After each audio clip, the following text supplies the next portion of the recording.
আজকে আজকে যে পরিস্থিতি হয়ে ক্যাম্পাসে অ্যাটলিস্ট আপনারা যদি কেউ দেখতেন, বিশ্বাস করেন আপনারা সারা জীবনের জন্য এই ছাত্রলীগ জিনিসটাকে যে কি পরিমাণ ঘৃণা করতেন বা ভয় পাইতেন আপনারা জানেন না। এরা আমাদের সামনে রড দিয়ে পিটায় আছে, ছেলেগুলারে রড দিয়ে পিটায় একদম আধা মরা করে ফেলছে।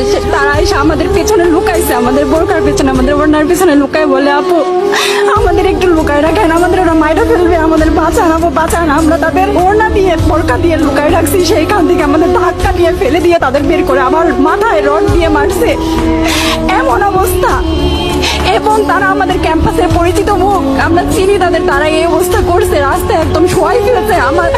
আমাদের হল মেয়েদের বুকে বড় বড় যে আসতো ইট, এই ইটগুলো বুকে ফেঁকে দিছে, মানে একদম পুরো বুকে লাগছে, এরকম জামা কাপড় ছিঁড়ে ফেলছে, এত বাজে অবস্থা।